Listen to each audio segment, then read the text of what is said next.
So today I plan to talk about what are called piecewise functions. We'll talk about how to evaluate them and how to sketch their graphs or how to interpret their graphs. Then I hope to talk about domain and range, the max and min of graphs for functions. And then I'm going to talk about what are called parent functions. So now we're going to get into the meat and potatoes here.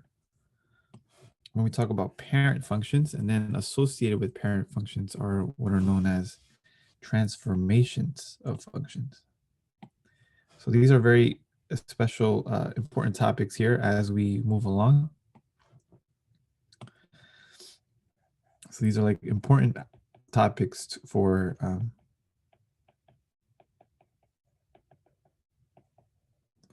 functions. And next week we'll continue talking about functions with composition of functions, with inverse functions. And we plan to end before our first exam with quadratic functions. So that's like the cap of the material that we'll be covering up until the first exam, which is, I think, relatively soon. I believe it's in the first week of March, if I'm not mistaken. So we're approaching that time quite soon enough.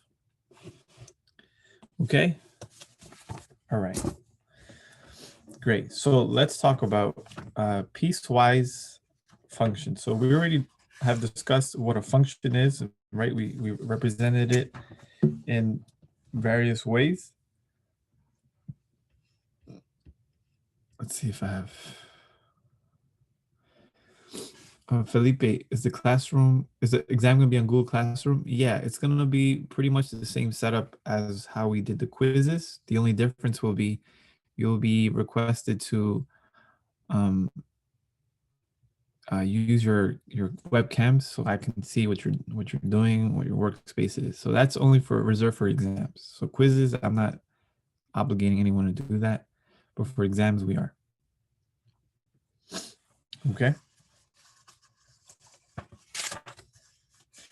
Okay, so piecewise functions.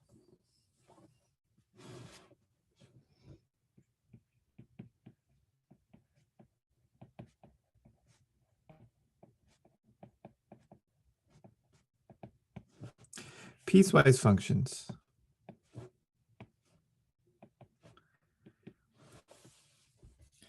Piecewise functions, in the name, we have much of what we're considering now. We're dealing with pieces of functions. So I'm gonna give you an example of one. So normally we always define, right, our functions, such as what we've used before, what we have seen with the function notation. So we have a function called f. The inputs are x values. So f of x is equal to. Now, what's interesting about piecewise functions is that we always use this curly brace now. Now you're going to be seeing a whole bunch of curly braces. Whenever you see a curly brace, a large one like this, then you should know we're dealing with piecewise functions. So I'm just going to write this for now, and we'll discuss what it means.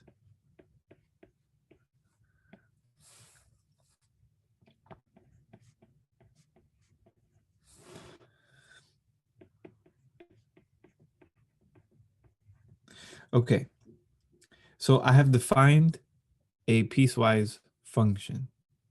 Now, the notation for this is very, maybe at first glance, it's very strange compared to our normal or more regular way of defining functions. Normally, so just a regular example of a function, right?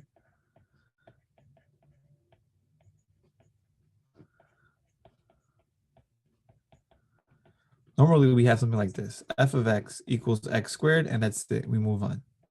Correct? We just have f of x equals, and it's some kind of operation with x. Now look what we have here. We have a curly brace, and then we have x squared, but then we have this comma, and then this if statement.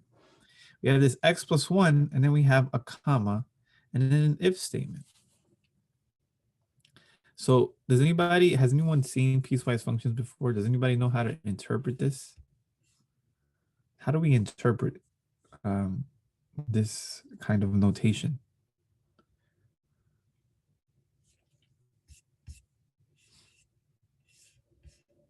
Well, if this is new for everybody, uh, in a way, we're gonna read this from right to left. Um, so we're gonna read piecewise functions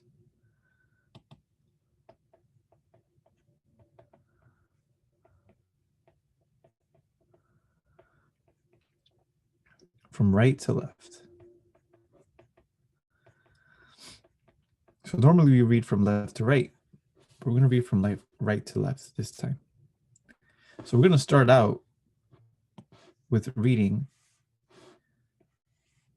these if statements. And if you notice, these if statements are if statements about the domain. So both of these statements here are if statements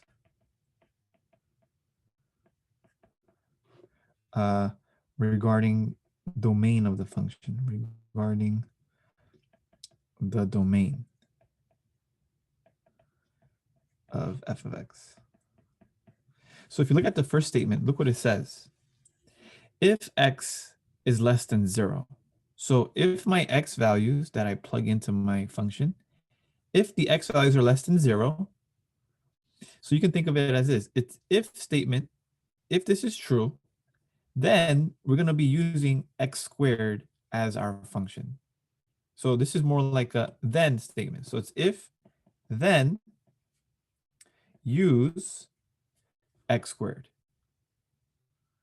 If my x values, so now let's suppose I have an x value that does not satisfy this statement, this condition. Let's say I have an x value that's bigger than 0. Then what I would do is I would completely just disregard this whole part of the function and go to the next guy and see, hey, does this new number that I have, since it's bigger than 0, so I completely disregard this. Since x is greater than or equal to 0, then that number here would satisfy this condition. And therefore, if that's true, then use f of x being x plus 1. Does that make sense? Does everybody understand this? For those computer science majors, and for those of you who've seen for if statements, if then statements, right? This may feel kind of familiar. This idea of these if statements having to be satisfied in order to use the block of code within the if statement, right? Repeat what again exactly, Yue? Do you want me to repeat this, the piecewise functions, this whole idea? Yeah, when to use each function. That's right. So for now, I'm just giving you like the overall view of what piecewise functions are with respect to this example. But then with more examples, you'll see how to approach them. So the question is, how do we know which function to use? So we determine which function to use depending upon what the x value that we plug in to the function is. So if my x value happens to be a number less than 0, then I look at this if statement and it satisfies that statement. And if it does satisfy that statement, if the x value does satisfy it, does make it true, then I'm going to use this x squared for the function. So now the f of x is x squared whenever my x values are less than 0. Then I'd say f of x is x plus 1 whenever my x values are greater than or equal to 0. So this is how the function is now kind of, the components of my function are defined by how I separate or how I split my domain. Remember, the x values represent the domain. So they're saying if my domain is on the side where it's less than 0, then my function will be x squared. If my if the domain of my function includes values that are bigger than or equal to 0, then my function will be defined as x plus 1. Okay? I don't know if that helps, but if not, maybe seeing a real life example of this will help. So then if I want to evaluate, remember we talked about evaluating functions, I can still evaluate piecewise functions because they're still functions. So I want to evaluate. Let's see if I want to evaluate f of -1, okay? And I'm using the same function here. I'm using the same definition, the same example here. So this is the f that I'm referring to. So if I want to find what f of -1 is, if I plug in -1, what will be my y value? What would be the output? Well, now I have to check, right? I have to check. -1, that's my x value. So x equals -1. If x equals -1, I look at my first statement here. Is -1 less than 0? So that's the question. Is -1 less than 0? Obviously, it is. So you say true. So then, what's going to be the result?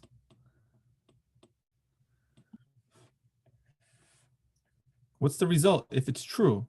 Then my function will be x squared, square x. So now I'm going to plug in -1, square it, and I get 1. So then what's my result? F of -1 equals +1.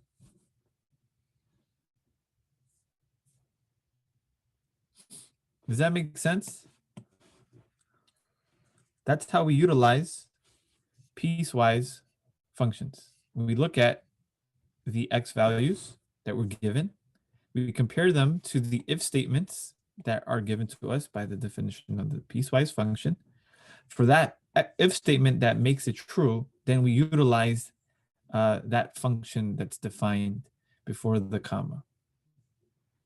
So I know at first it's kind of strange to look at this because we're looking at it from left to right and then from right to left.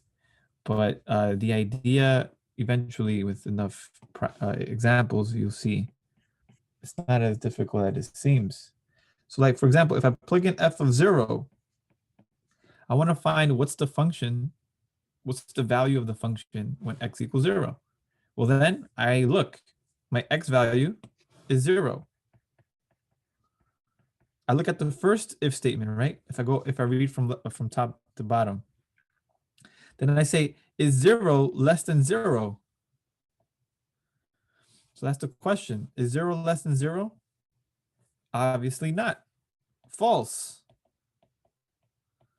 So if I produce a false statement here, then I skip that whole line. I skip it.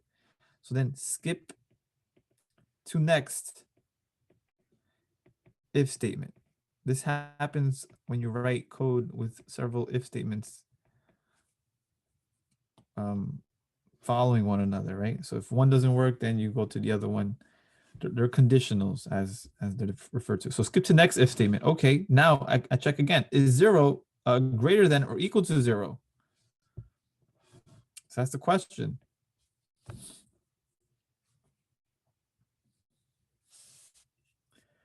I think there we go. So is 0 greater than or equal to 0? Well, 0 does equal 0. So what do we say? True. It's true.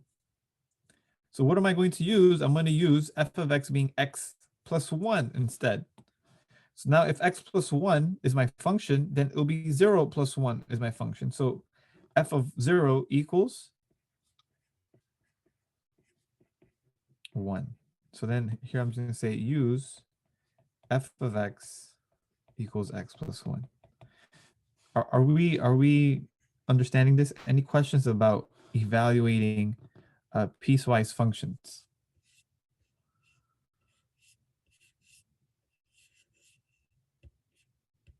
Is this clear? So this is how we approach piecewise functions.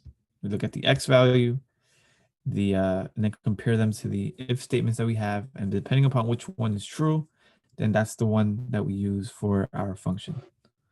Okay, so those are piecewise functions and how to evaluate them. All right. Okay, so let's look at another example.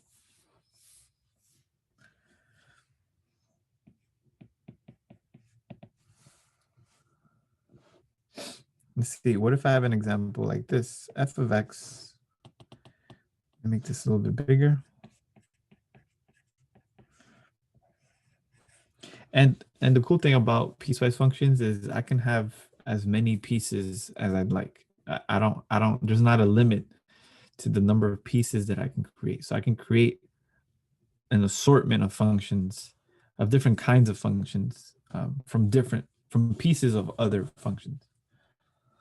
So if I have something like this, like I can have three pieces being placed together. So I have something like this. So my function can be either defined as x squared plus 2x, x, or -1, depending upon what my x values are.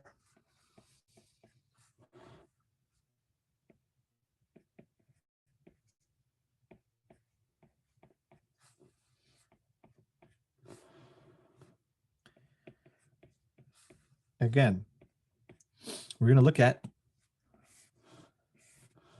define our functions based upon what the x values are. So if my x values are greater than or less than or equal to -1, my function will be x squared plus 2x. If my x values are between -1 and 1, excluding -1, but including +1, then my function would just be defined as x. And if x is bigger than 1, then my function is strictly a constant function, -1. So Chen asks, what if this if statement is true for two piecewise functions? Meaning, I'm assuming you're saying that what if the x value is true for two different if statements, correct? Uh, well, that's not going to happen because if you can think about why it would never happen, why you would never have two if statements being true. It goes back to the definition of a function. Every x value has only one y value. And the way we treat these functions, right, is the same way. The x values have only one y value. So you won't have such a scenario where you have an x value that has two or more y values associated with it. So we will never create a piecewise function that contradicts the definition of a function. And so that's why you should feel rest assured, you should feel confident that the piecewise function that is defined for you will always have these if statements being completely separate from the other x values. So if you notice, these values here, the values that are less than or equal to -1, will never be here because it's just completely outside of what the interval is. So this interval here is not included here, and this is separate from this one as well. So they're always going to be separated. That's a very good question, though. But you don't have to worry about the if statements being true for an x value. It's like inherently defined. It's inherently part of or characteristic of a piecewise function. You'll never have that situation because it's a function. But good question. Yeah, it's natural to think that, right? You'd be like, hey, but what happens if that doesn't? What if it's true for both? But then you realize that's never going to happen if it really is a function. So for example, what if I plug in this -3/2? Does that make sense, Chen? Is it possible that there are variables in the domain? I don't really understand what you mean by variables in the domain. So the domain are the x values. This is a variable, and we're using intervals, or we're using inequalities to explain how the domain is. Negative 3 halves y. Oh, so you're saying what if you have other variables? You can have other variables. It's just that it's so customary, it's so conventional for us to use x as our main letter in our algebraic expressions. So we can also define this to be f of y the whole time. That's no problem. We can do f of b, and all these are b's. We can do f of g. We can do all of these things, but it's just that normally we have x values, and in this course we're only going to be dealing with one variable. We're not going to be dealing with multi-variable functions. We're not doing that. If you want to do that, you'd have to wait until you get to Calc 3, also known as multivariable calculus. So then that's when you have x and y's and z's all bunched up together. But up until then, you don't have to worry about having more than one variable, x and y's together like this. So for the most part, we're just going to be dealing with x, the x variable for our functions. Okay, so now we have this example where I want to evaluate f of negative 3 halves. Now, for those of you who know, f of negative 3 halves can also be considered as negative 1.5. This might help us a bit more when we talk about where does this x value here, which of these if statements does this x value satisfy? So let's look at the very first statement. So if x is less than or equal to negative 1, will we compare it? Is negative 1.5 less than or equal to negative 1? So that's the question. Is it?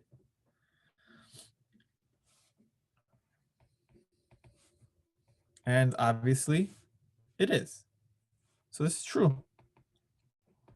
So if it's true, then what? Use f of x equal to x squared plus 2x. So that's the idea, right? Does everybody see that? So negative 1.5 satisfies this branch, this piece of the piecewise function, this if statement. It satisfies it. So the moment it satisfies one, it won't satisfy the rest. Negative 1.5 is not between negative 1 and 1. So forget about it.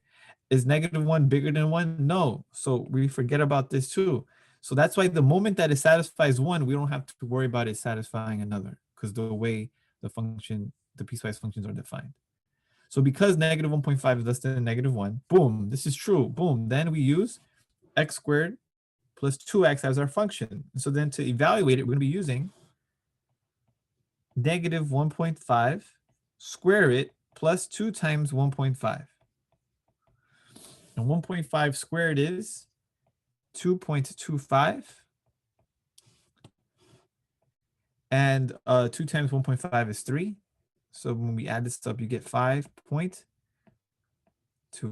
So just to write this again, f of negative 3 halves gives us 5.25. Does everybody see that? Any questions about piecewise functions? Particularly this example here. I was able to figure out f of negative 3 halves by comparing the x values to the 3 different if statements. So understood? Clear? Clear as crystal? Great. What if I plug in this? F of 25. What if I want to find the value at f of 25? Oh, how did the negative, Tiffany says, how did the negative 1.5 change to positive for 2 times 1.5? Oh, you're right. Thank you, Tiffany. You're right. How did that happen? That was definitely not supposed to happen. So it should be a minus. That's my mistake. I went too quickly. You see, that's the problem going too fast. Don't go too fast. Don't try to be faster than what should be expected. So yes, you're right. You're right, Tiffany. 2 times negative 1.5 is negative 3, not positive 3. So that's going to change our final answer. 2.25 minus 3 is negative 0.75. So that, or you can write it as negative 3/4. So this should be our final answer, negative 3/4. Thank you, Tiffany. Good eyes. Thank you. Again, if I make a mistake, please tell me. It's all good. Okay, clear? Thank you guys. All right. So great. You guys are on top of it. Now, what if I plug in for my x value 25, f of 25? Which one of these if statements do you realize that 25 satisfies? Is it the first one? So you can also think of these as different statements here, 1, 2, and 3. So does the first inequality hold 25? Definitely not, because 25 is bigger than negative 1. So we disregard the first one. The second one is 25 between negative 1 and 1. No. So then we completely skip that second line. Is 25 bigger than 1? Yes. So if 25 is bigger than 1, then we use f of x equals negative 1. So then what's going to be f of 25? F of 25, according to this example, will simply equal negative 1. Because no matter what it is, right? So for example, if I did this, f of a million. If I do f of a million for this function here, what will be my y value? What would be the output? What would be the value of the function? So if I do f of a million, no matter what, I'm going to get not a million. I'm going to get negative 1, right? Makes sense? Clear as day? Great.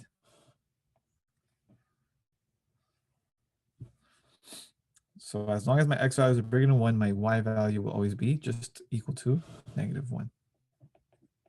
And one last one here. What if I got f of 7/8?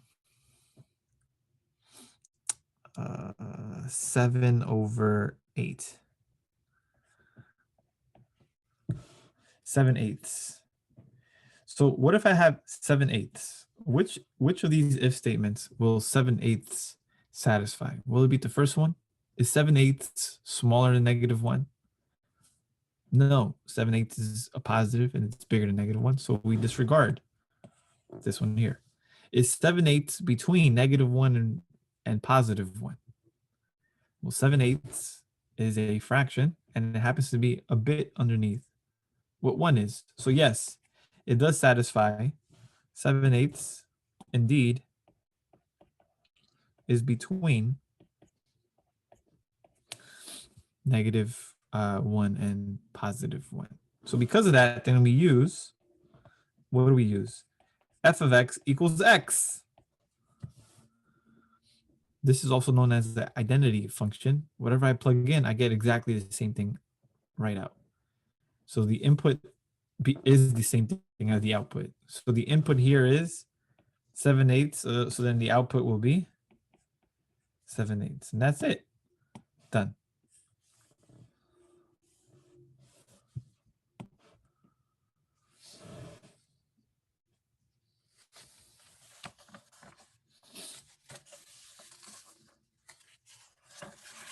Are we good with this?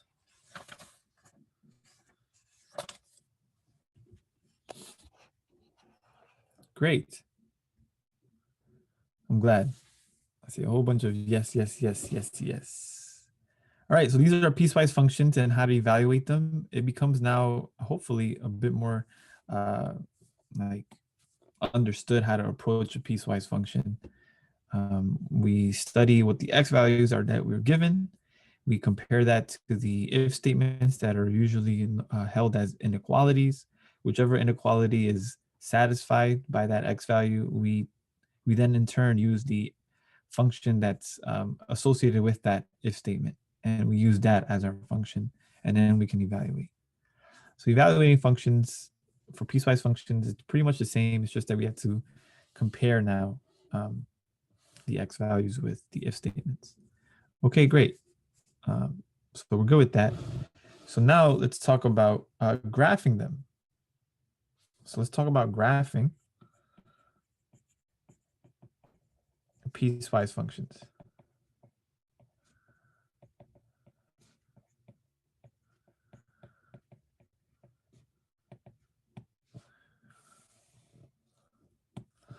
So let's graph them now.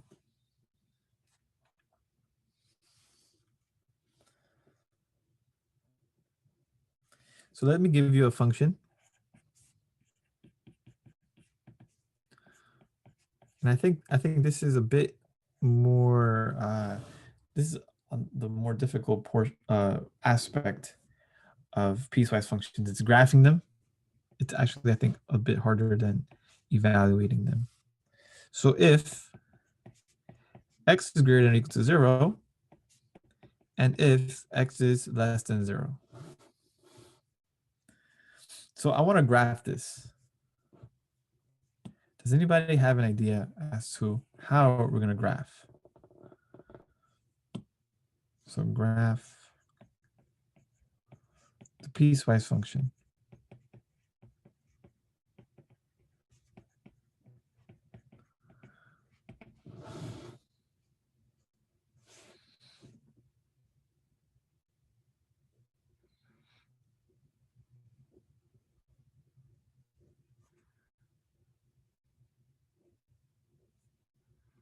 Anybody?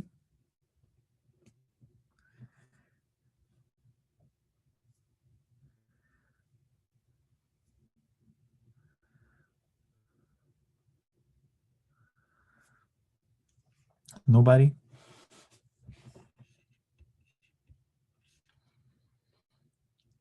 Graph x with x greater than or equal to f of x. That's right. That's right. So we're pretty much splitting up, right? We're pretty much splitting up our xy plane with the x's in mind, with the x values in mind. So I'm going to use some graphing paper here.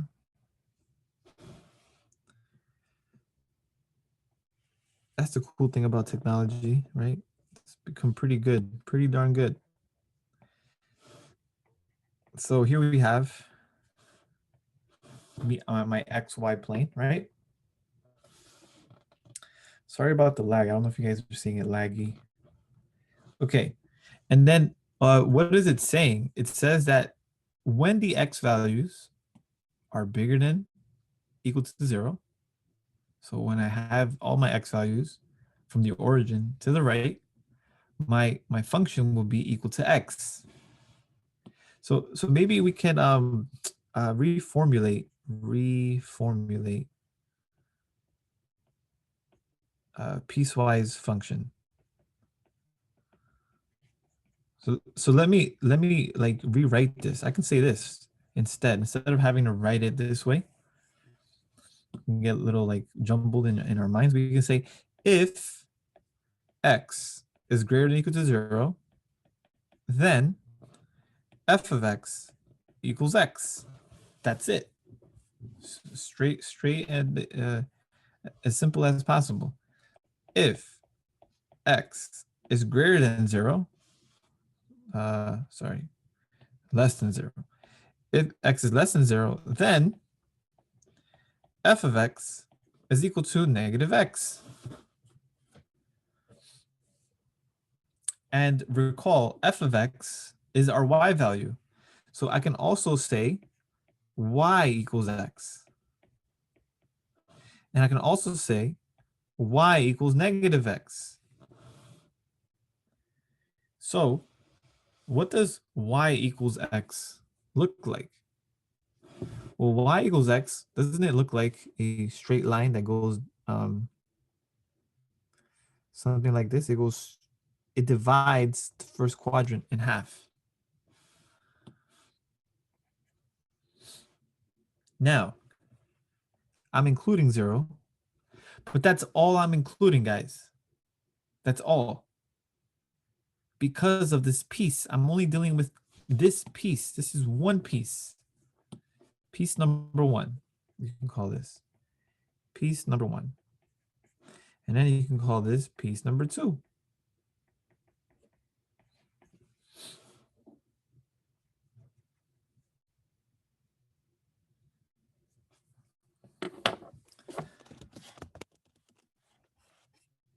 Does everybody follow me with this?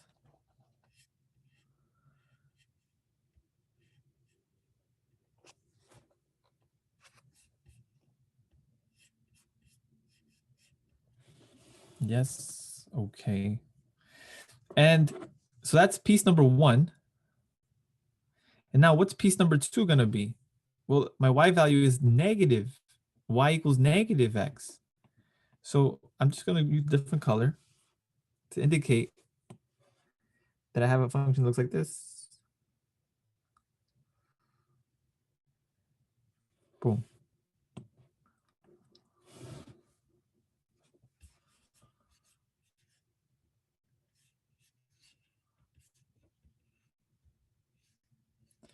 Yeah, this, I don't know. I'm trying to see why it's lagging. But there we have it. So this is piece number 1. I just want to make sure we're understanding that we have piece number 1. This is f of x equal to x, but of course x is greater than or equal to 0. And then piece number 2, f of x is equal to x, and x is less than 0. And when we put them together, what do we have? Does anybody recognize this function here?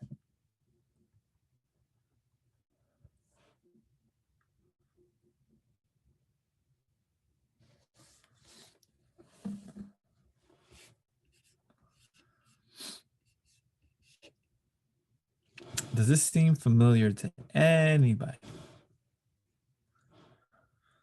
This kind of V-shaped graph?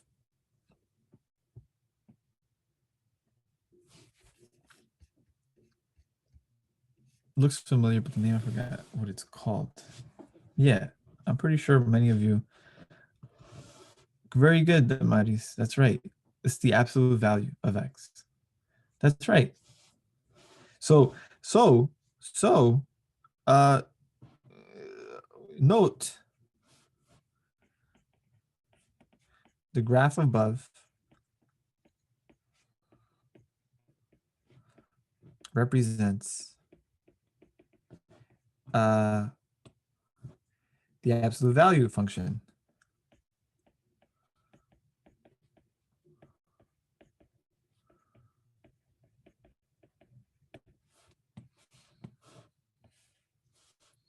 And the absolute value function is going to be one of the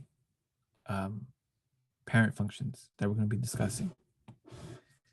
And yes, normally, right, we write it like this: y equals absolute value of x, like this, right? That's normally the way we would write it. But you should notice now that absolute value of x is, in actuality, it's a piecewise function. Maybe you haven't thought of it that way. Maybe it wasn't presented to you that way. But the absolute value of x, if I were to write it this way, actually is defined like this. The same way we defined our piecewise function. So whenever you see the absolute value of x, now not only will you think about the graph being a V shape, like the one like you already knew, or most of you probably have seen already, but now you'll notice, still lagging. Now you'll notice that your function, your absolute value function, is a piecewise function.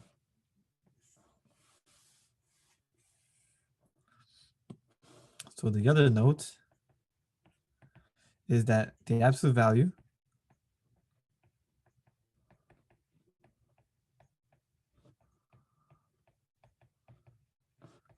is a piecewise function.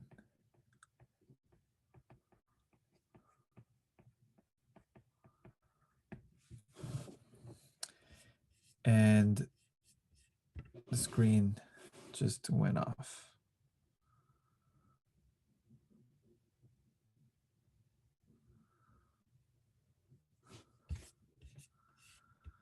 Sorry about that, guys. Just give me 1 second. I don't know why. Okay, got it. Great. Did you guys see that?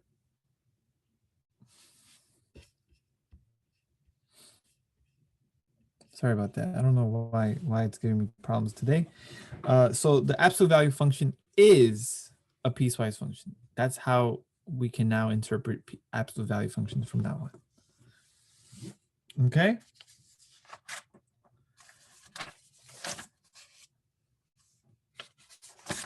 And it went away again. Great. Great. So give me 1 second.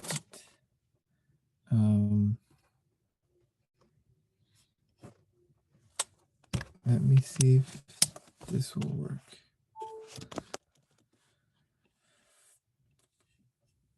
Technical difficulties. There we go. So what I've been learning is that a wired connection really is the best way to go. Bluetooth is a little shaky. Great. No lag, right, guys? Is this now nice and smooth on your end? Excellent. Yeah, that's what I thought. Yeah. So I was using the Bluetooth connection that Zoom has, but it's not so great. This is through a wired connection that I'm connecting my iPad to the laptop, and it works so much better. Sweet. Okay. Great. So we've discussed graphing them, right? And now we're taking each of those pieces individually and putting them together on the graph. And we just realized that an absolute value function that we've known for a bit is actually a piecewise function.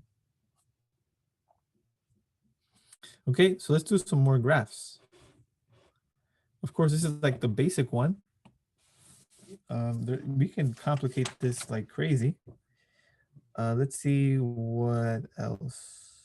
Okay, so what if now I have something like this? If I have a function and it's a piecewise function, and I have this kind of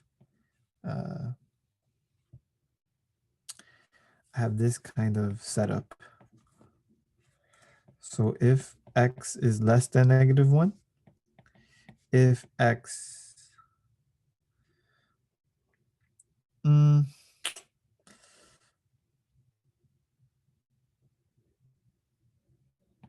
let's make this some other number. Yeah, let's make it like this. If x is less than or equal to 1, but greater than or equal to -1, and if x is bigger than 1. So now I have a function that has 3 pieces to it. But remember, we can deal with that. That's no problem. So let me just draw again a graph, the Cartesian plane. And what I'm going to do is I'm going to make, just so we can see it better, I'm going to make every 4 boxes, I'm going to call it 1. Okay, so every 4 boxes here is 1. It's just so we can see it better.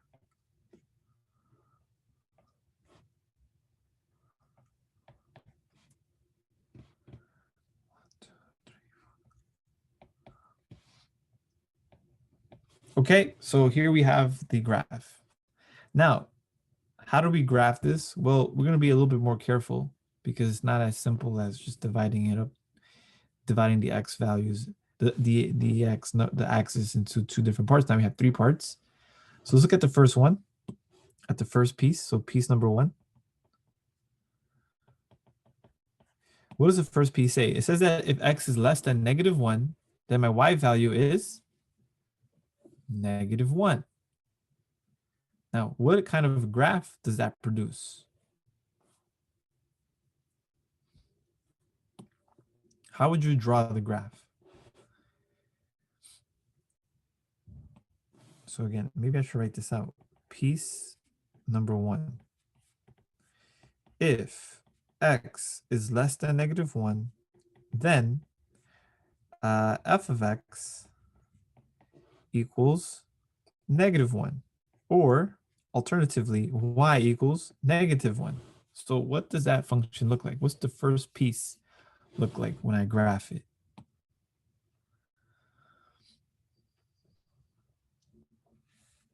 Can anyone tell me?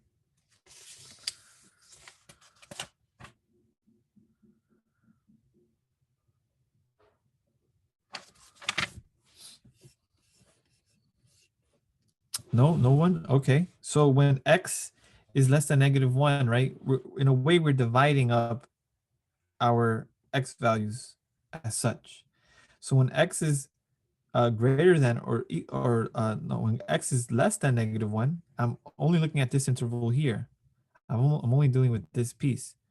But my function is a horizontal line at -1. So then I'm going to have something like this. Open circle.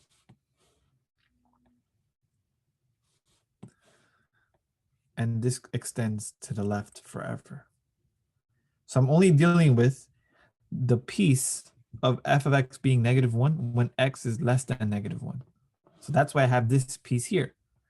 You see that? And then it says, hey, what if my x values, piece number 2,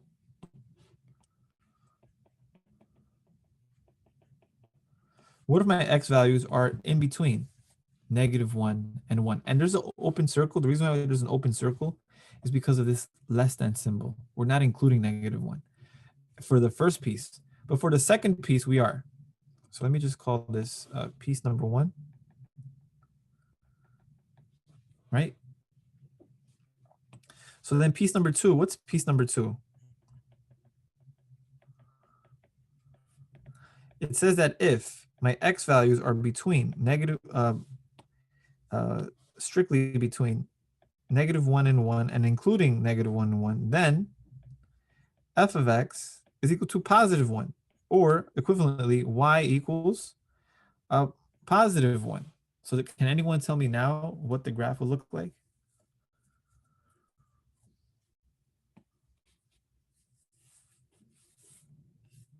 Between -1 and 1? What is my function? What is the graph going to look like?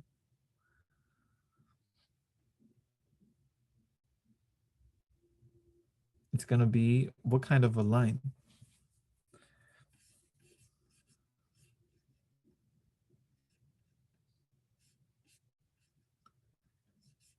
A horizontal line. That's right. So this is going to be from -1 to 1.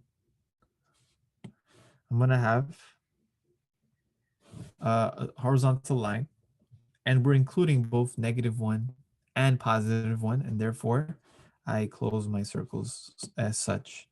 And this point here will, this portion here will be piece number 2. And then lastly, x is greater than 1. If x is greater than 1, if my x values are greater than 1, then my y values will all be -1. So then I'm going to have an open circle, and I'm going to extend it to the right. So here we have it. This is the graph of the f of x defined above. Is that clear? Do you see how this is kind of split up? It's kind of like a step function here. There's something that's called step function. Are we clear as to how we got this? Any questions about the graphing of piecewise functions? And of course, these functions get more complicated as we go. It can get more complicated. All right.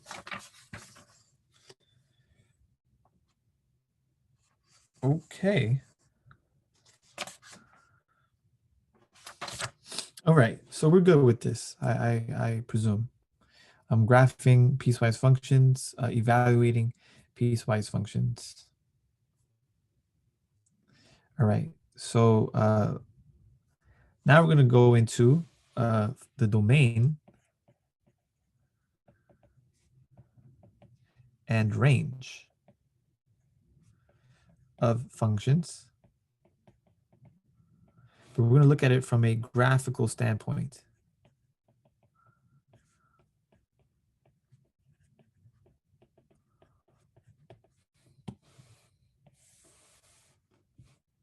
Okay.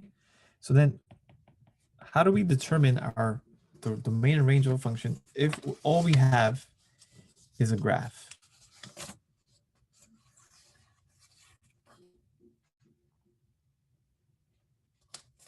So let's start small. So y equals 2x plus 3. So if we know this function here, and you know what, let me write it as a function notation. So f of x equals 2x plus 3. This represents a linear function.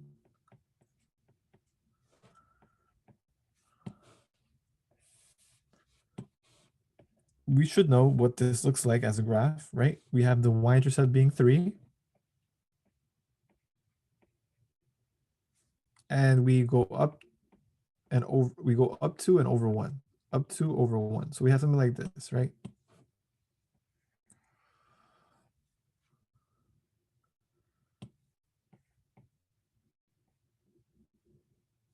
Let me redraw this.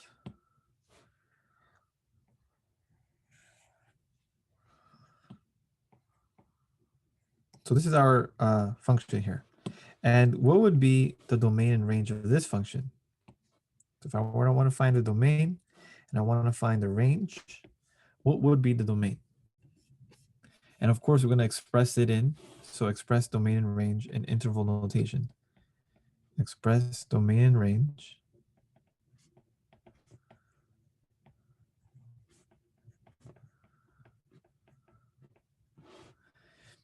in interval notation.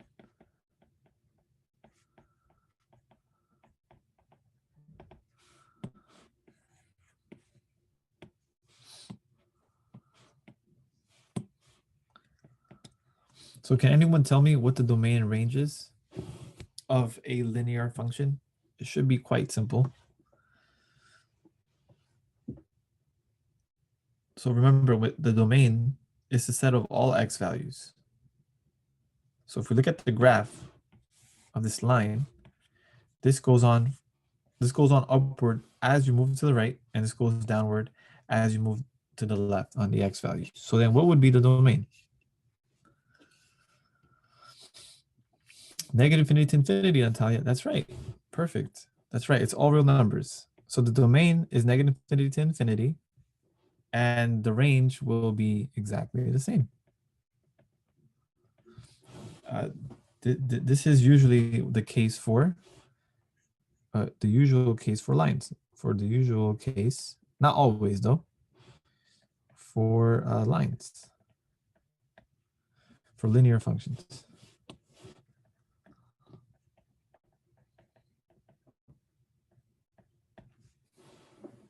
Okay.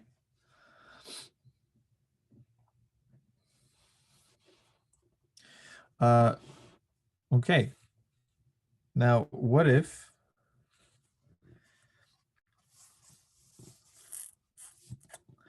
I have this?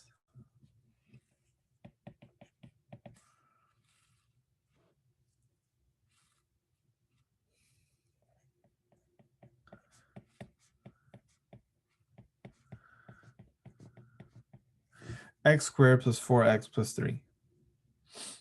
This is an example of it's called a quadratic function. And we'll talk more about specifically what quadratic functions are, but for now, this is the graph, right? And if I were to graph this, I'm going to use this little fancy app here. This could be factored. It could be. Uh, I definitely think it could be factored. Actually, no, not necessarily factored in what. No, it can't be. There's no two numbers that. Wait, no. Yes, you can. You can multiply it, x plus 3 and x plus 1. Um, but what I'm going to be concerned with is not the factorization of it, but I want to figure out how. Yeah, it's x plus 3, x plus 1. That's right. That's how you factor it. But I'm so if you notice on this graph, um, the roots, right, come from that from those factors. So x plus 3, that's where we get the -3 being the root, and the x plus 1, that's how we get the -1 being the root. So that's how that's connected, or the zero or the solution of the equation. But what I care about is uh, the minimum of this. So if you look at the graph of this, right, this parabola here, I'm going to re-sketch this in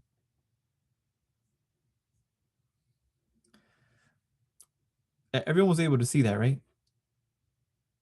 Yes, I'm pretty sure. Okay.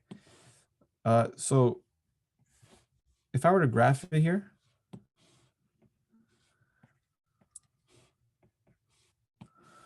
I got -3, -1, right? And then I have a graph that looks like the following.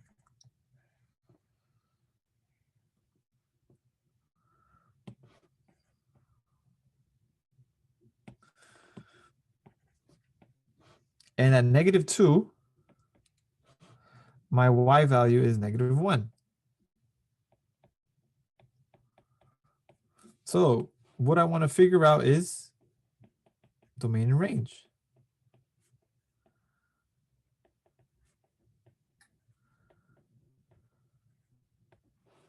So what's my domain and what's my range? So my domain is going to be what?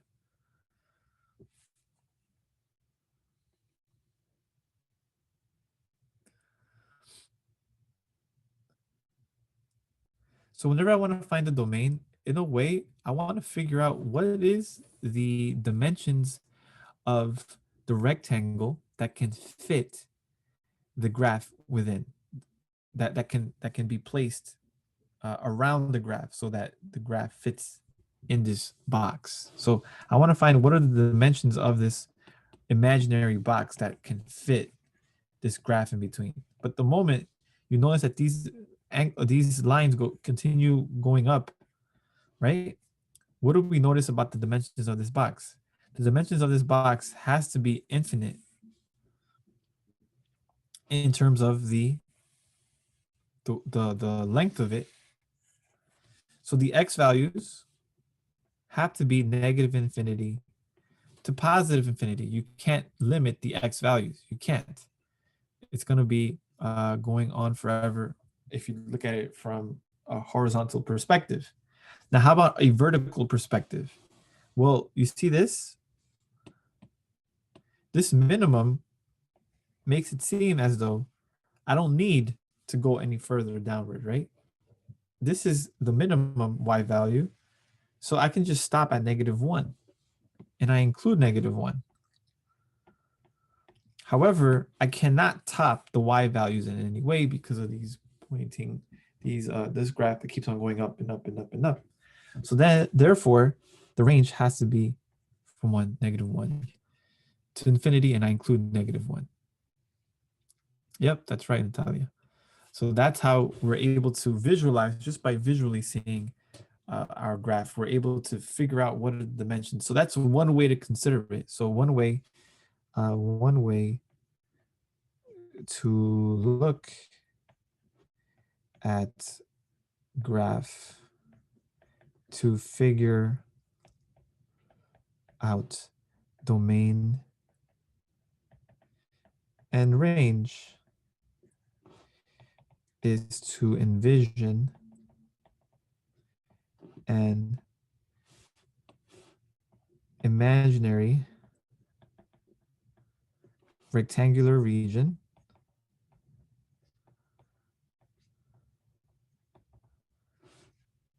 and its dimensions that places that can enclose the graph. So if you notice the dimension, the domain here, this will here, this indicates how long it's going to be horizontally, and the range here indicates how high the box will be, or the rectangular region would be, from a vertical perspective. So that's one way to envision it. Okay. Now let me give you two more.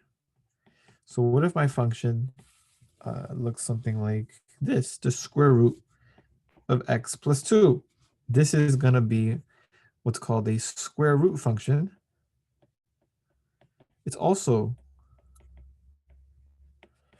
is also a kind of parent function. The square root function is a parent function that we'll be considering as well. And if I were to graph this,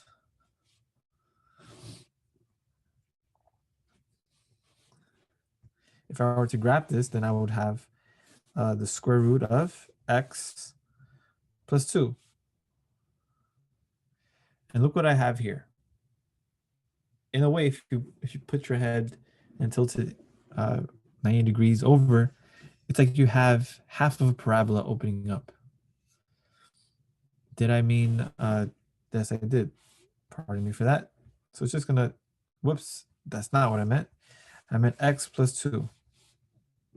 So I still have the same kind of parabola, kind of opening upward, but I only have half of it. It's not opening upward this time, it's opening sideways. And the important thing here, though, is that if you notice here, it starts at -2, 0. That's where the graph starts. So let me plot this.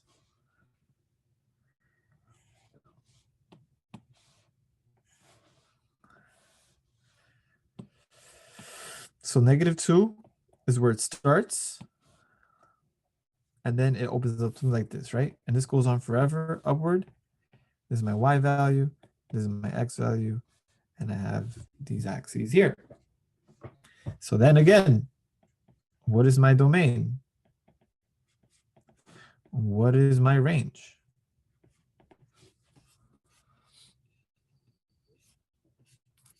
So Vanessa Verdis says -2 to infinity. And that would be what? The domain or the range? 0 to infinity. So yes, that's right. So again, we're looking at it from the perspective of the x values only. So the x values only will be the horizontal length of this rectangular box, if you imagine it that way. And we notice that this goes, the domain, the x values have to go from including -2 all the way to positive infinity. And in the range are only the y values. So the y values here, like how what's the smallest y value to this graph? Well, it's only going to be 0 because it's on the x-axis. We include 0.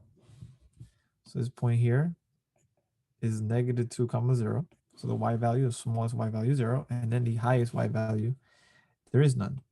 It goes on forever as well. So that's my domain. So my domain here would be -2 to infinity, and then my range would be 0 to infinity. Okay. I hope this all is clear.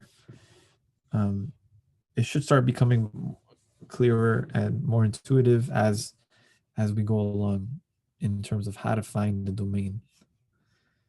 Okay, and range. All right. So the hardest one here that I would say is to find would be a function like this.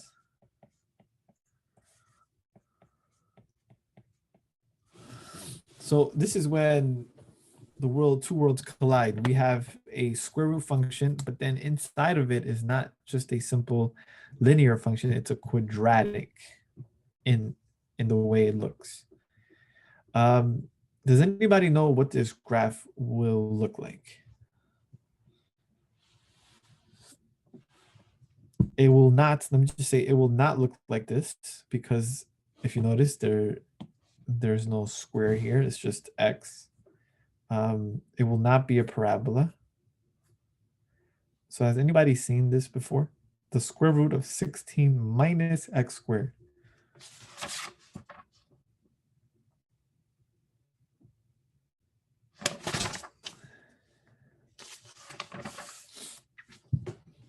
No?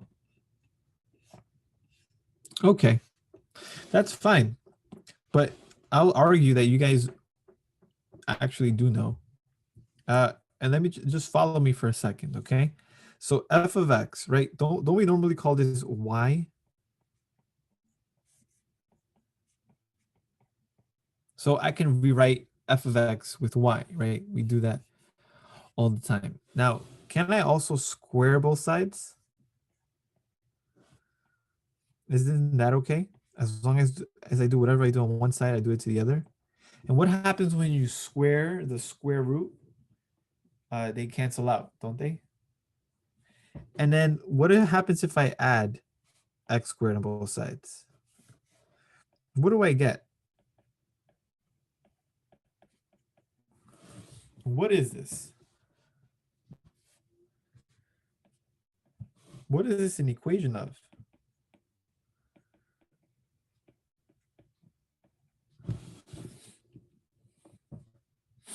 We talked about this kind of equation. You had a question on this on the quiz.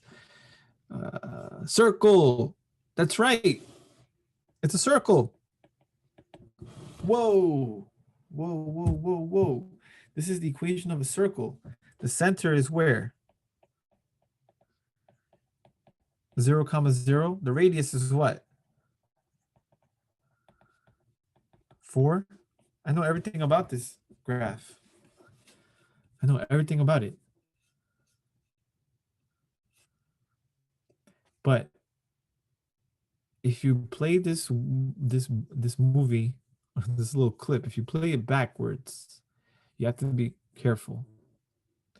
So the graph, so if I'm gonna graph this, right?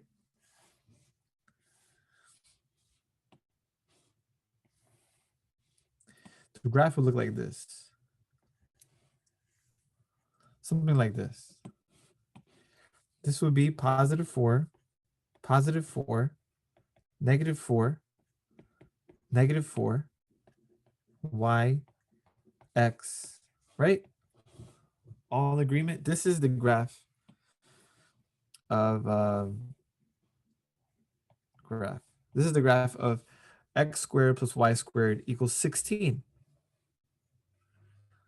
However, this is not the graph of the square root of 16 minus x squared. Not exactly. And why is that? Because if you notice, this is a function. This is the way we defined it to be a function. But the moment what happens, I draw a straight line, a vertical line. The vertical line test tells me that this crosses it twice. So this is not a function in itself. And if you go backwards in time, there comes a point in time, right, where we have this scenario happening. So let me write it here. So I have this scenario: y squared equals 16 minus x squared, right? This is if I go backwards, and if I go forwards, if I go backwards, this is where I get at, right? And why do I do this? Because I want to figure out what y is. Now, what I would do is I would take the square root on both sides, wouldn't I? And this is where the very specific thing happens. When you take the square root of anything squared, they do cancel out, but they cancel out with a certain precaution. And the precaution is that you have to consider the plus or minus version of it. So hopefully you start to notice, oh, so then the top of this, the top half, this represents y equals the square root of 16 minus x squared. And then the bottom half here, this is representing y equals negative square root of 16 minus x squared. Does everybody see that? So when we draw a graph, and especially if you want to draw a circle on your graphing calculator, you can't say, well, I think you can, but for now, you can't just write y equals and then you create a circle like that. You have to create it in parts. So the first part, so this is the upper half of the circle, is defined by upper half of circle. This is a semicircle. So this is the upper half of the circle, square root of 16 minus x squared. And this is the lower half.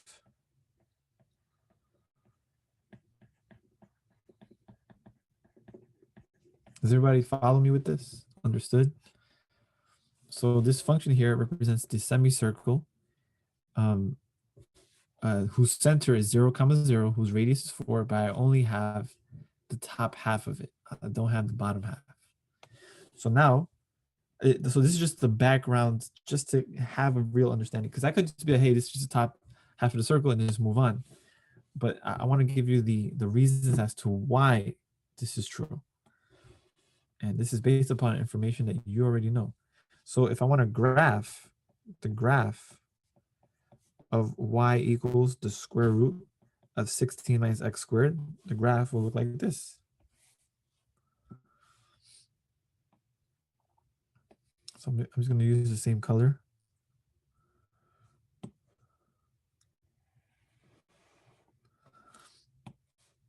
This is 4, this is negative 4, and this is 4. And again, I want to figure out what's my domain, and I want to figure out what's my range. Now, do you see here? I can enclose, what kind of rectangular box do I enclose? I can enclose my graph with this kind of rectangle. And the horizontal aspect of it goes from what? My x values here go from negative 4, including negative 4 and 4. And my range would be the y values here, which would be from 0 to 4.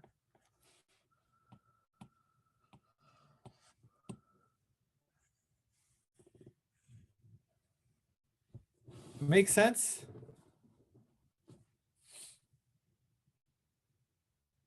Is it clear? Oh, I'm including it. Pardon me. I'm including the positive 4. Does everybody see how we found the domain of this function?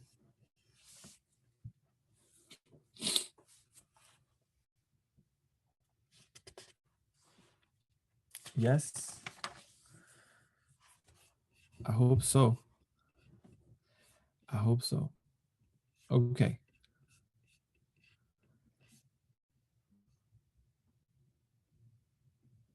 You thought it was a circle, Chen? So it's a semicircle. So y equals square root of 16 minus x squared is the semicircle. It's not the entire circle. All right. So that's how we find the domain and range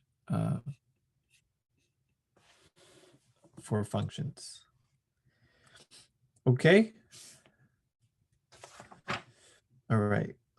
So I want to talk about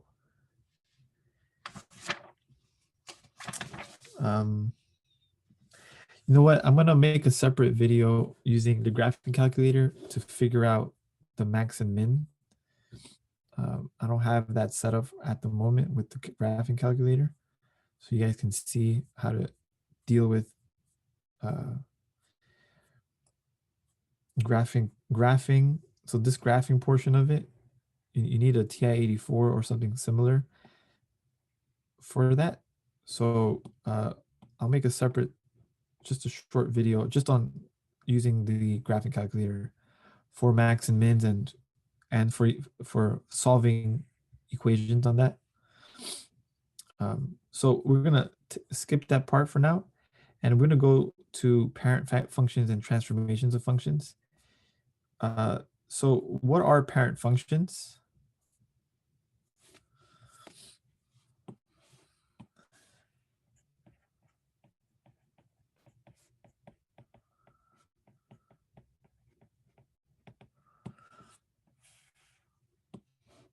Some of you may have heard this terminology in your classes back in high school, maybe. So there are several parent functions. These are just like the well-known functions that we all have come to know. So the first of its kind, are called linear functions.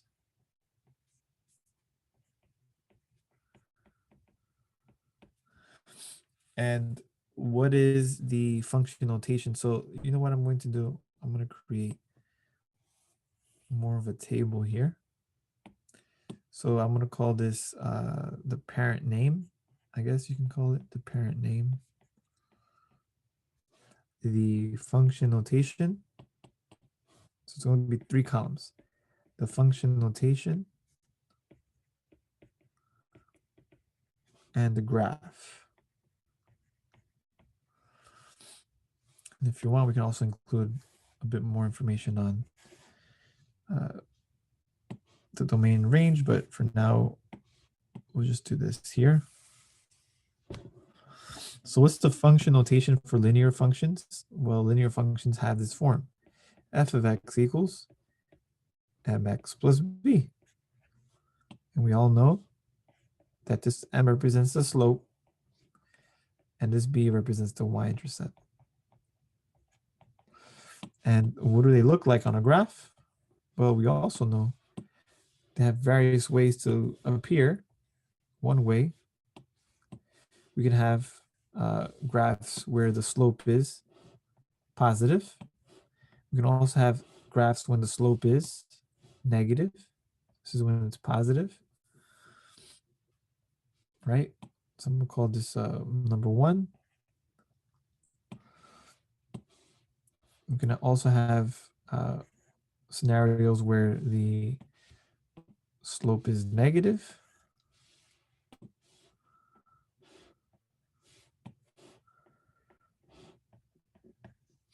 So my slope here is negative. And you can also have scenarios when my slope is equal to 0. And if it's equal to 0, then what I'm going to have is a horizontal line, right? So when my slope is, when my the rate of change is 0 for the y's, then I have a horizontal slope.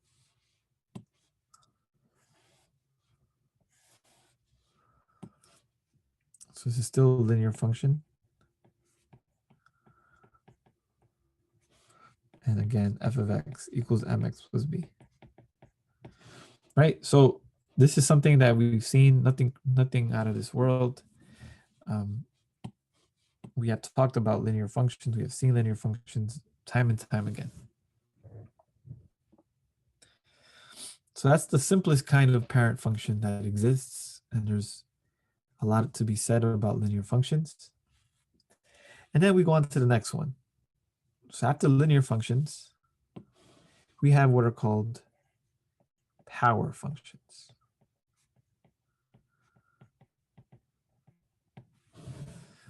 So we have power functions. What are power functions? Power functions are functions that have this form. X to the n power, and n is a positive integer. And it's a positive integer where n is bigger than or equal to 2.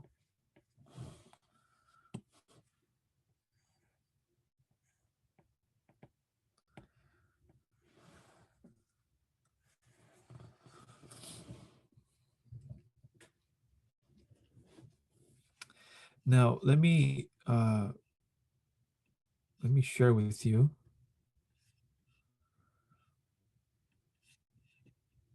my my screen here. So I'm not sure if you guys have, I'm pretty sure you guys have seen Desmos before. Has everyone seen Desmos before? If you haven't, it's okay. I think it's pretty good. So what I'm going to do is I'm going to show you visually what the power functions look like. Whoops. So let me just, there we go.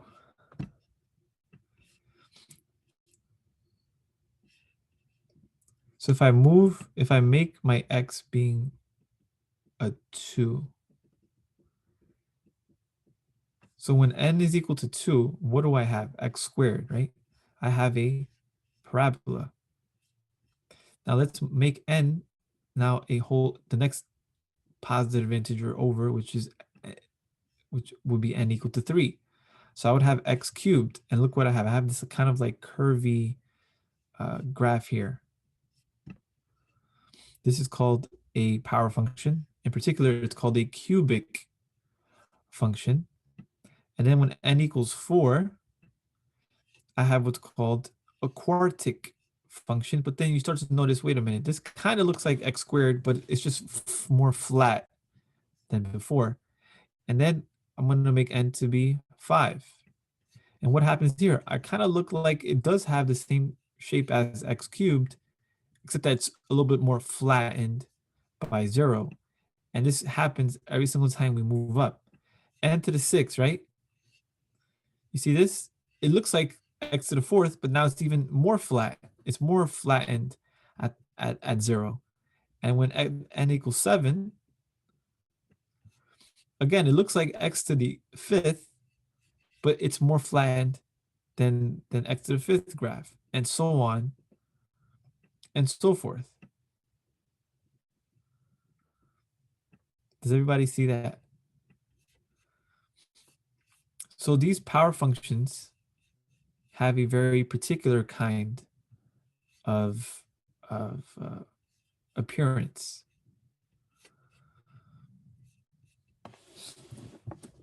So we have kind of two different graphs for them, right? We're gonna have two different graphs. So for the most part, when n is even, what kind of graph do we get? We get something that looks like the parabola. It looks like it.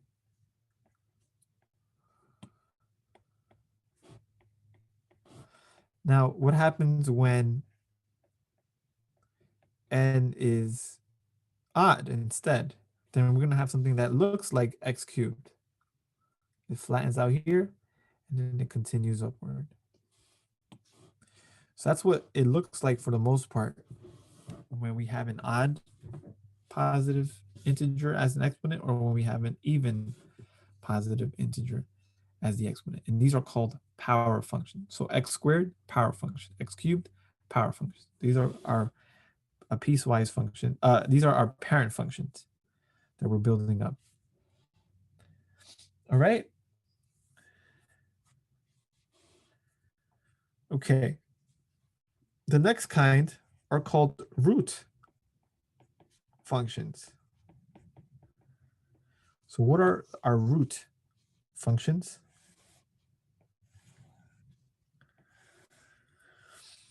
Our root functions have this form. F of x is equal to the nth root of x. So remember this n here, we call it the index of the radical, index of radical. And that tells us what kind of root function we have. So if it's a 2, then we have a square root. If n is a 3, we have a cube root. If n is a 4, we have the 4th root. If n is a 5, we have the 5th root, so on and so forth. And the question is, what do the graphs look like? And again, we have a very similar scenario with power functions. It's going to depend upon whether n is even or not. So when n is even or odd. So when n is even, we have a certain kind of viewing of it, and when n is odd.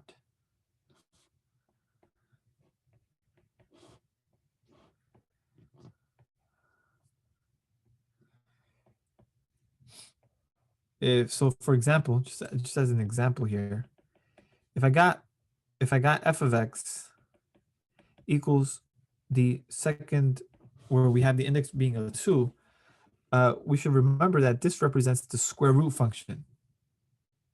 And for those of you who remember, the square root function, right, of x can be rewritten as x to the 1/2 power, or in other words, x to the 0.5, correct? So then let's look at what that looks like. Let me use the same decimals representation. So when n is 0.5, what does my graph look like? It looks like a graphing that the graph that we saw earlier, which is the square root function. So it's like half of a parabola opening to the right. Now that's when that's when our exponent or index of the radical is even. What if it's odd? So let me go back again. So what if it's odd? So this is when n is even. So this is even. What if f of x is the cube root, for example, of x, right? Well, what is that going to look like? Well, the cube root of x is the same thing as saying x to the 1/3, or in other words, x to the 0.33 repeated, right? So let's see what happens if I were to do that and graph it on decimals.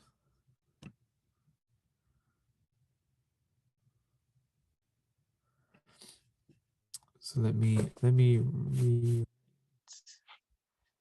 see, does it have? Huh. That's interesting. Give me 1 second.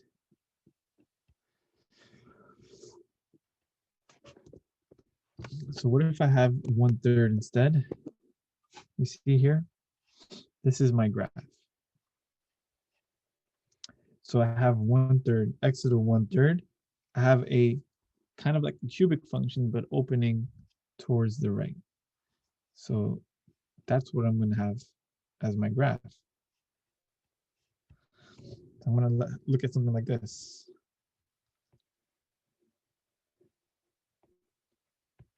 So these are going to be the graphs of my root functions. Either I'm going to have something that only opens on one side, or I'm going to have, and that's when n is even, and when n is odd, I'm going to have a cubic function here, but it's not going to be opening, now it's going to be moving in a horizontal sense. So give me 1 second, guys, because my battery's about to die. Just give me 1 second. All right, so we're back. Sorry about that. It was about to die on me. All right. So here we have it. We have root functions. So the even kind, when you have the even radical, index radicals, we have this kind of shape. And when we have our n being odd, we have a curvy shape instead. So those are our root functions. We have two more. We also have what are called reciprocal functions.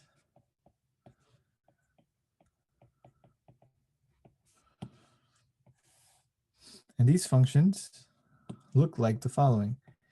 F of x is equal to 1 over x to the n. So you can think of them as, since they're reciprocal, you can think of them as reciprocal power functions. So then what happens when my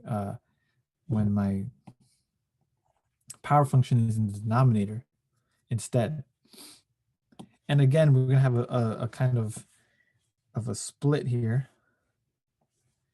between the different kinds of graphs that we have.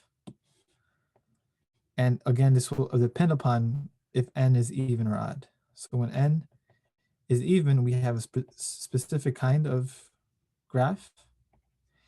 And when n is odd, we have another kind of graph.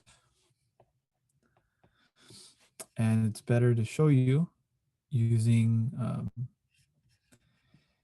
using the graph Desmos. So I'm going to put this n here again.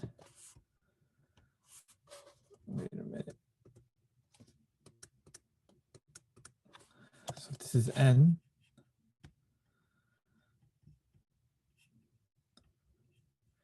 Now, when, oh, I should put 1 over, right? So this is 1 over x to the n. So when n is equal to 1, I have this kind of function here. 1 over x is something we've all seen before. It never crosses the x-axis. It never crosses the y-axis, but it has this kind of like curve on the first quadrant and the third quadrant. Now, what happens when n equals 2? When n equals 2, I have the same kind of thing here, but now it's reflected across the y-axis. Now we have a symmetric graph across the y-axis. What happens when n equals 3? When n equals 3, I have a more of a curve here, but it looks very similar to 1 over x, doesn't it? And then when n equals 4, you start to see the pattern here. N equals 4 looks very similar to x to when n equals 2. When n equals 5, it looks similar to when n was equal to 3, and so on and so forth. When n equals 6, it looks very similar to when n equals 4. So then the even functions, the even n values, right, have symmetric curves such as this. And when you have odd n values, you have curves that are looking across, that are being essentially reflected across the origin here. And these are like just copies of itself in the first and third quadrant. And when n is even, we have copies of itself in the first and second quadrant. So that's going to be the the general trend of these graphs. So when n is even, I have a function that looks like this. This side here is reflected with this side here. And then when n is odd, I have something that looks like this. And then I have this here. So those are going to be the graphs of these reciprocal functions, depending upon when n is even or odd. And n isn't even here. N is a positive integer.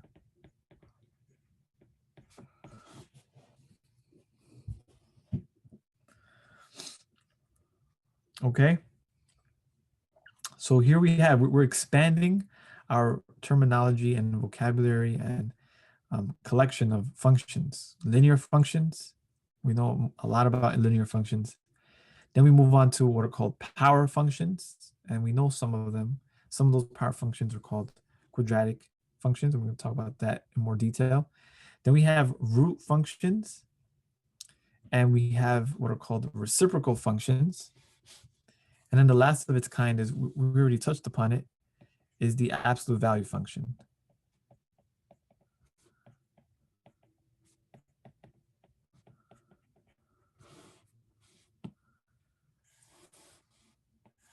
An absolute value function looks like what we saw already, right? F of x equals the absolute value of x. But the absolute value of x can be represented as a piecewise function. Chen asks, is it ever going to touch the x or y axis? Sorry, I just saw that chat in the chat. So is the reciprocal function ever going to touch the x or y axis? The way it's written like this, no. If it's just written as 1 over x cubed, 1 over x to the fourth, 1 over x to the 10th, it will never cross the x-axis, never. However, if I were to apply transformations to these functions, in other words, if I were to take this graph here and move it downward by 1, then it will have to cross the x-axis. So the parent functions are basically, you can think of them as like the template. These are the graphs that we're going to use and change and switch up a bit to create new functions. And these are called the transformations of functions. So think of these functions as like the stock kind of function. And then we're going to customize those functions using transformations. Does that make sense? So the absolute value function we saw already. It looks like this kind of graph here.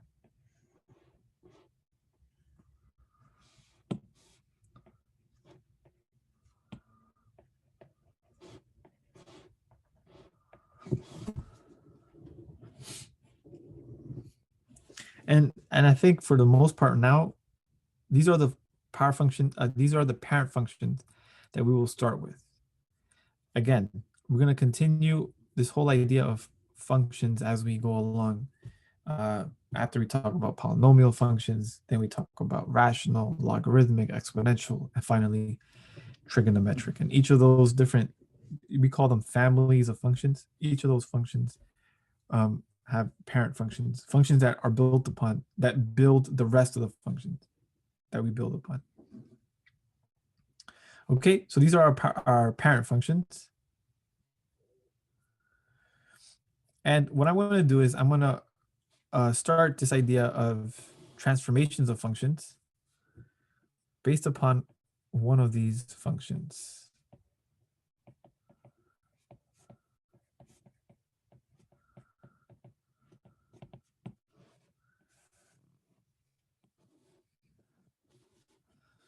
So let's use the parent function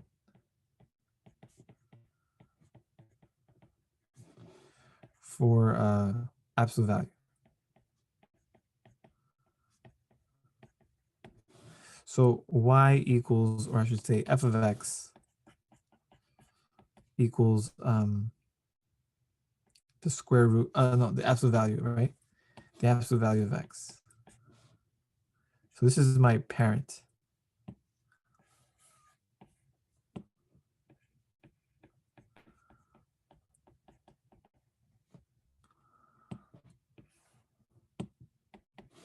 This is my parent function. I know what it looks like. I know the graph.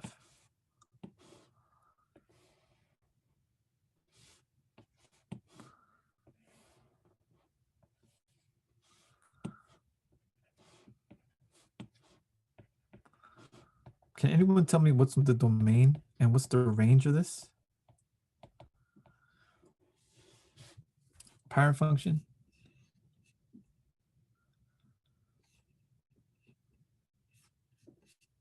What's the domain of the parent function?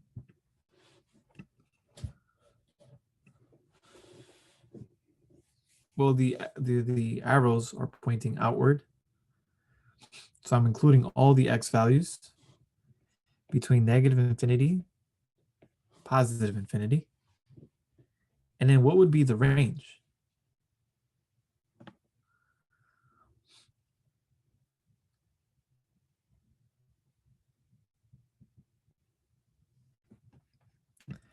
The range would be from 0 to infinity, including 0 as well.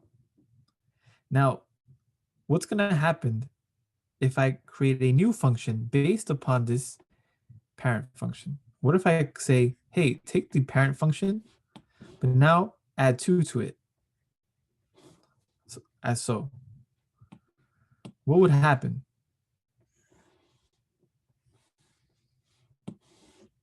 What happens when I add this plus 2 to my parent function? Right. It kind of has an idea, right? It feels like it should move up, right? And it does. It moves up exactly by 2 units. So now I have this new transformed function based upon the stock or the primary function that we started with. So it moved up. So it moved parent function. In other words, it moved the original function up by 2 units. Now, what would happen if this was, instead of a +2, this was a -2? What would then happen? It wouldn't move up by 2 units. It would move down by 2 units. So then we start to see, oh, I can control the way the function looks just by adding a number to it. So that's one way to move functions. Now, what if, so this is one example. What if I have another example where my new function is also based upon the absolute value, but this time I subtract by 2, but I don't do it outside of the absolute value. I do it within it. Does anybody know what happens when I do this -2? What would be the effect?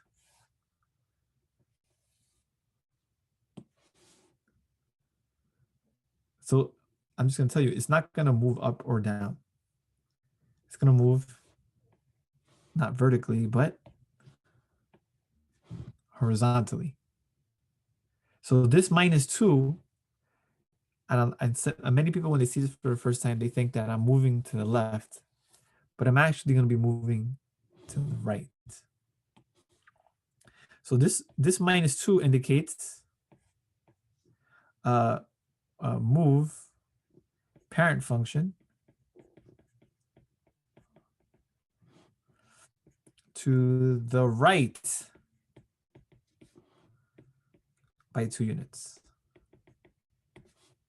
So I'll have something that looks like this instead.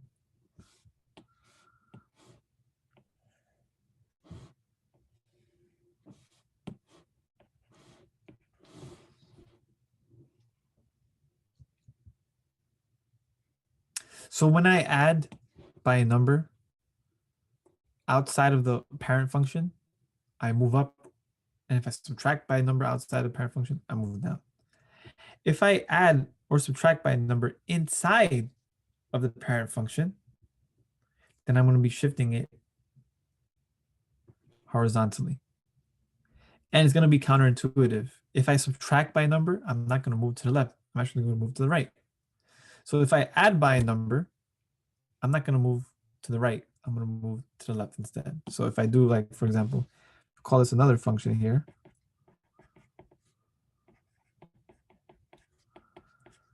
X, and instead of doing minus, I do a +1.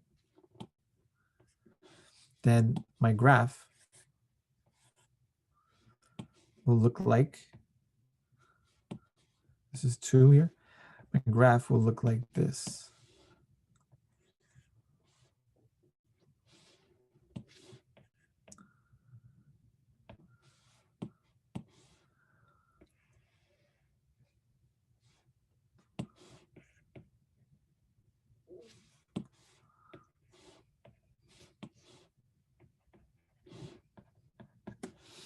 So I move a function to the left by 1 unit. Okay. Have we seen this before?